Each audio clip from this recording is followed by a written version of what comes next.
गिरीश, पडद्यामागे नक्कीच काहीतरी राजकीय घडामोडी घडत आहेत, कारण जवळजवळ 2 ते 2.5 तास आदित्य ठाकरेंनी मुख्यमंत्र्यांची भेट घेऊन संवाद साधणं, चर्चा करणं, तर निश्चितच काही राजकीय पडद्यामागे काहीतरी राजकीय घडामोडी घडत आहेत हे म्हणायला वाव आहे।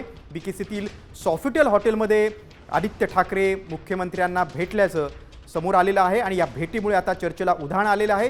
बीकेसीमधील सॉफिटेल हॉटेलमध्ये आदित्य ठाकरेंनी भेट घेतल्यामुळे अनेकांच्या भुवया उंचावलेल्या आहेत। गिरीश, फडणवीसांचा कुठलाही हा शासकीय दौरा नव्हता, अचानक मुख्यमंत्री बीकेसीमध्ये या हॉटेलमध्ये आले। नक्कीच आपल्याला जी माहिती मिळते, आपण काही माहिती काढली त्यानुसार मुख्यमंत्र्यांचा आज सकाळपासून कोणताही शेड्यूल आहे, दौरा आहे तो आलेला नाही। दर दिवशी मुख्यमंत्र्यांचा दौरा हा येत असतो, मात्र आज आलेला नाही।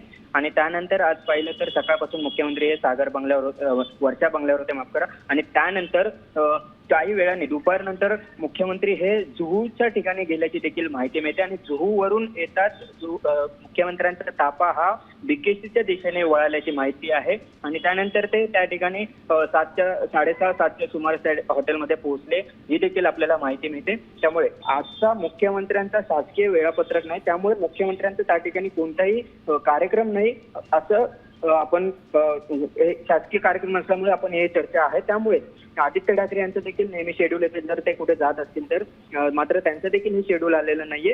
अचानकपणे ते देखील घरातून मातोश्रीवरून निघाले आणि थेट ते हॉटेलमध्ये पोहोचले आणि त्यामुळे या दोन्ही नेत्यांचं वेळापत्रक नाही ना, विशेष करून मुख्यमंत्र्यांचं वेळापत्रक नाही ना। मुख्यमंत्र्यांचं वेळापत्रक। गिरीश, माझा आणखी एक प्रश्न आहे, महायुतीमध्ये शिंदे नाराज आहेत गेल्या काही दिवसांपासून, आता अधिवेशन सुरू असताना देखील त्यांची दिल्लीवारी झाली होती, ते भाजपच्या वरिष्ठांना भेटले होते। अशा या सगळ्या पार्श्वभूमीवर ठाकरे गट, ठाकरे सेना आणि मुख्यमंत्री यांच्यातली जवळीक वाढत चाललेली आहे, त्यांच्यातली दरी कमी होते, कारण संवाद देखील वाढत चाललेला आहे आणि त्यामुळेच आजची भेट त्या दृष्टीने आपण आणखी जवळीक साधण्याच्या दृष्टीने एक पाऊल पुढे पडते असं म्हणू शकतो।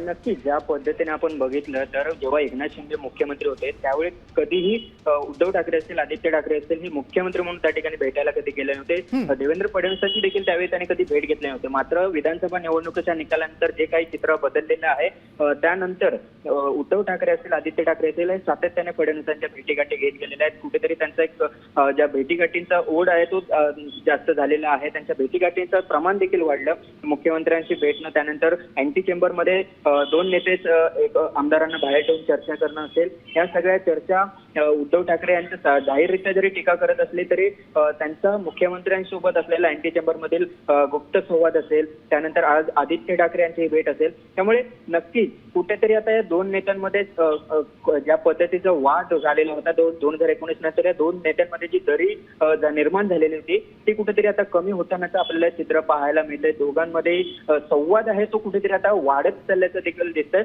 यामुळे कुठेतरी जे एकनाथ शिंदे त्यांची ताकद दाखवण्याचा प्रयत्न करतात, एकनाथ शिंदे सातत्याने पक्षप्रवेश करत आहेत, विशेष करून मुंबईतील पक्षप्रवेश करत आहेत आणि ते दाखवून देत आहेत भाजपला, महायुतीला की आमच्याकडे जास्त आहे, आमची ताकद या ठिकाणी जास्त आहे। अशा स्थितीत ह्या 2 नेत्यांची भेट होणं, मुख्यमंत्री आणि उद्धव ठाकरे यांची सातत्याने भेट होणं, त्यांच्यात संवाद होणं, त्यामुळे कुठेतरी एकनाथ शिंदे यांना देखील कुठेतरी एकनाथ शिंदेना डिस्टर्ब करण्याचा देखील हा एक प्रयत्न असू शकतो ठाकरे गटाचा देखील।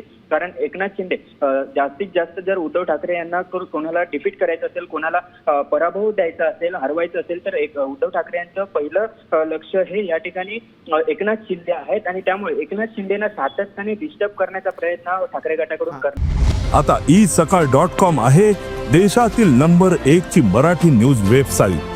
प्रत्येक अपडेटसाठी isakal.com ला नक्की भेट द्या।